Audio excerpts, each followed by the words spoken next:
بسم اللہ الرحمن الرحیم۔ ایک سانپ بارگاہ رسالت میں حاضر ہوا اور اپنا منہ سرکار مدینہ کے کان مبارک کے قریب لے جا کر کچھ عرض کر گیا۔ نبی اکرم صلی اللہ علیہ وسلم نے فرمایا ٹھیک ہے۔ اس کے بعد وہ لوٹ گیا۔ حضرت جابر کہتے ہیں کہ میں نے پیارے آقا سے اس کے بارے میں پوچھا تو فرمایا کہ ایک جن تھا جس نے مجھ سے یہ درخواست کی ہے کہ آپ اپنی امت کو حکم فرما دیجئے کہ وہ لید اور بوسیدہ ہڈیوں سے استنجا نہ کیا کریں، کیونکہ اللہ نے ان میں ہمارا رزق رکھا ہے۔ عبادت کرتے ہو مگر لوگوں کو تکلیف دیتے ہو، صدقہ کرتے ہو مگر احسان جتلاتے ہو، اپنی نیکیاں ایسی تھیلی میں جمع نہ کرو جس میں سوراخ ہو۔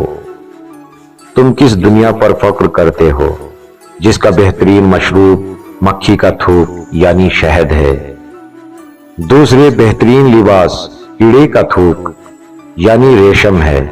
مجھے اس دنیا سے کیا لینا جس کے حلال میں حساب اور حرام میں عذاب ہے۔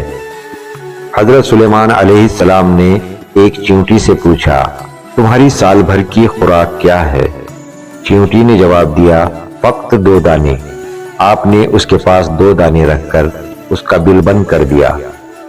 سال بعد جب دیکھا تو چیونٹی نے 1 دانہ تو کھا لیا تھا اور 1 بچا کر رکھا تھا۔ آپ نے پوچھا 1 دانہ کیوں بچا رکھا ہے؟